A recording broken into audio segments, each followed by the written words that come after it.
Nous remercions NordVPN, le nouveau partenaire de Terabellum, qui permet à des chaînes comme la nôtre de vous proposer du contenu gratuitement, et cela toutes les semaines depuis 3 ans. Cliquez sur le lien en haut de la description pour bénéficier d'une offre exclusive, plus d'informations à la fin de la vidéo. Bon visionnage!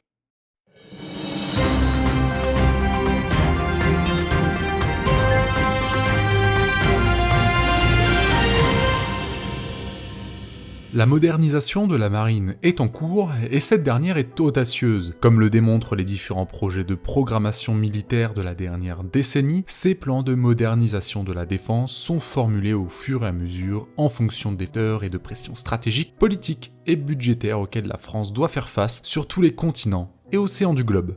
Programme en cours, les modernisations sont ancrées dans l'engagement de remplacer l'actuel porte-avions Charles de Gaulle par un nouveau porte-avions à propulsion nucléaire, ainsi que dans l'engagement de maintenir une force permanente d'au moins 15 grands navires de taille de frégate, c'est-à-dire de premier rang, combattant à la surface. La modernisation englobe également d'autres capacités de base et de soutien, notamment les SNLE, garants de la dissuasion nucléaire nationale, la flotte de sous-marins nucléaires d'attaque, SNA, des patrouilleurs, des unités de guerre des mines, des grands navires de soutien, ainsi que l'aéronavale française et d'autres systèmes d'armes, de capteurs et de reconnaissance.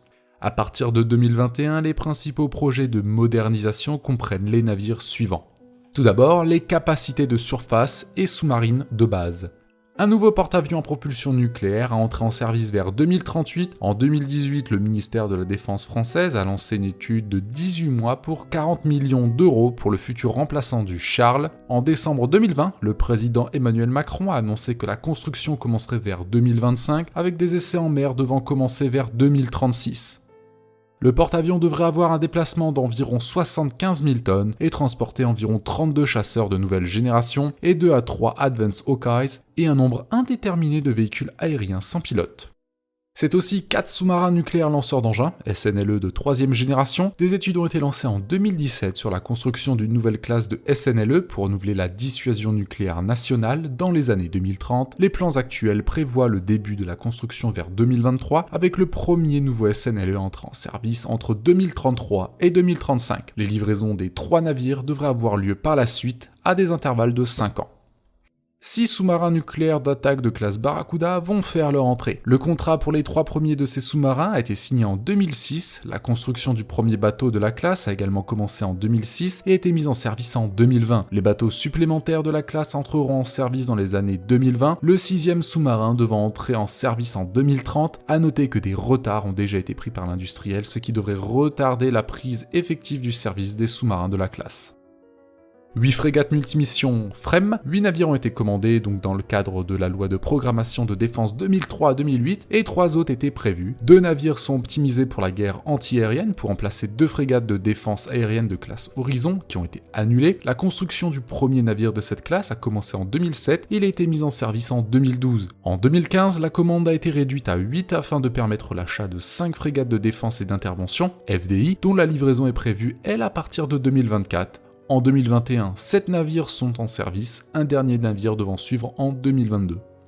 5 frégates de défense et d'intervention FDI devraient voir le jour à partir de 2024. Les travaux de construction des modules du navire de tête de la classe FDI ont débuté en octobre 2019. Et enfin, 3 frégates polyvalentes de la classe Lafayette, Courbet et Aconite, sont équipées d'un sonar de coque ainsi que d'autres améliorations. Le premier navire, le Courbet, a commencé son carénage de conversion en octobre 2020, il a repris la mer en juin 2021, Lafayette et Aconite achèveront leurs travaux de reconversion d'ici à 2023 à peu près. Les navires de protection de souveraineté. 6 patrouilleurs de type pomme, patrouilleurs d'outre-mer, de 80 mètres seront livrés en 2023 et 2025 pour protéger la zone économique exclusive des Dom-Tom dans l'océan Indien et le Pacifique. 2 navires chacun seront basés respectivement en Nouvelle-Calédonie, à Tahiti et à La Réunion. Les navires seront équipés d'un canon télécommandé Narwhal de 20 mm et pourront accueillir des drones à voilure tournante de 200 à 300 kg. Les navires ont été commandés en décembre 2019 et ont commencé leur construction en octobre 2020. En mai 2021, il a été signalé que la livraison du premier de ces navires serait retardée à partir d'une date de mise en service initialement prévue de 2022 jusqu'en 2023. La Marine nationale envisage de remplacer ses avisos de classe A69 d'Estienne-d'Orve, basés à la fois dans l'Atlantique et en Méditerranée, et les gardes-côtes de classe PSP Flamand, basés à Cherbourg, avec jusqu'à 10 navires de haute mer. La première livraison des patrouilleurs océaniques est prévue pour 2025. Dès 2020, les concepts de conception prévoient un navire d'environ 2000 tonnes, équipé d'un canon Thales Enexter 40 mm Rapid Fire, et embarquant un hélicoptère et ou des drones en fonction des besoins. Le navire est prévu pour transporter à la fois des radars aériens et de surface, ainsi qu'un sonar monté sur la coque. Le programme commun de corvettes de patrouille européenne est actuellement à l'étude par la France, l'Italie, l'Espagne et la Grèce. Pour la Marine nationale, il est envisagé que le navire puisse remplacer les 6 frégates de surveillance de la classe Floréal à partir de 2030 environ. Les navires de guerre des mines. Le remplacement des navires de guerre des mines actuels de la Marine nationale par le système de lutte anti-mine du futur est envisagé à partir de 2023. Initialement, il était prévu que la livraison de divers systèmes serait achevée d'ici à 2029. Cependant, en 2021, il a été indiqué que certains des plus grands systèmes seraient probablement retardés dans la prochaine période de la loi de programmation militaire, à savoir 2026-2032, en raison des impacts découlant de la pandémie. Une fois livré, le système comprendra 8 systèmes sans pilote, avec livraison d'ici 2024, 6 vaisseaux mers, bâtiments de guerre des mines, 5 navires de soutien des plongeurs EOD, un système d'exploitation de données sur la guerre des mines. La capacité opérationnelle initiale des systèmes sans pilote est envisagée à partir de 2023 en commençant par des éléments basés à terre. Les navires de soutien. La classe Durance sera remplacée dans le cadre du projet Flowlog par 4 dérivés du navire de soutien logistique italien de la classe Vulcano qui seront livrés de 2023 à 2029. Les navires seront connus sous le nom de classe Jacques Chevalier en service français. Avion de patrouille maritime Atlantique 2 amélioré avec la mise à niveau Standard 6 intégrant un nouveau radar, un nouveau sous-système acoustique et d'autres améliorations. 18 avions sont en cours de modernisation à partir de 2020 afin de rester opérationnels jusqu'en 2030.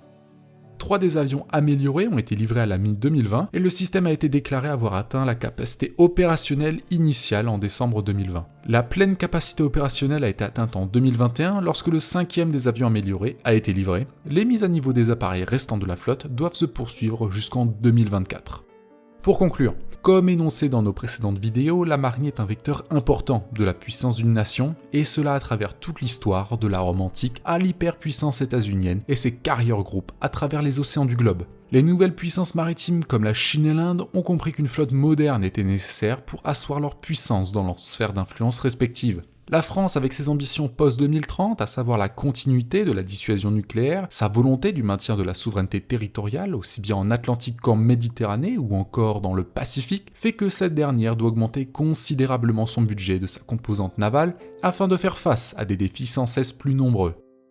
Un aspect important que nous n'avons pas vu au cours de cette vidéo reste celui de la formation. En effet, comme énoncé par de nombreux magazines et sites spécialisés, la Marine nationale a du mal à recruter, et cela pour différentes raisons. Des facteurs comme la difficulté du métier et la non-attractivité de certaines soldes sont évoqués. Il s'agit là, donc comme vous le comprenez, d'un plus grand problème. Vous pouvez produire autant de groupes aéronavals que vous le souhaitez, autant de patrouilleurs de haute mer que vous le pouvez. Si derrière cette marine dernier cri, vous n'avez pas les techniciens et les spécialistes pour naviguer, vos bateaux resteront à quai, et par la même occasion la souveraineté et la crédibilité de la nation s'en trouvera entachée.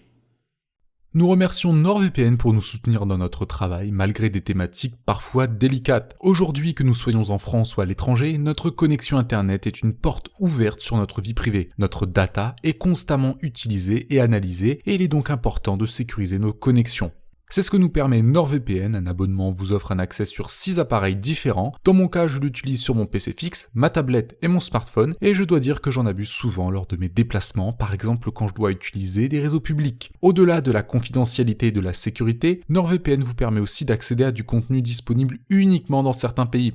Je pense par exemple à certains reportages ou des émissions inaccessibles en France. En quelques clics, il est ainsi possible de se connecter à un serveur américain et d'accéder par exemple à The Roku Channel, qui est un service de streaming gratuit uniquement disponible depuis les États-Unis. Rendez-vous donc sur nordvpn.com/terabellum pour obtenir un abonnement de 2 ans plus un cadeau bonus, le tout avec une énorme réduction. Vous êtes satisfait ou remboursé pendant les 30 premiers jours. J'espère que cette vidéo vous a plu. Si vous l'avez appréciée, n'hésitez pas à vous abonner, à mettre un j'aime et à cliquer sur le bouton rejoindre pour nous soutenir financièrement afin de garantir la gratuité de ces vidéos au plus grand nombre, et cela dès 2,99€ par mois.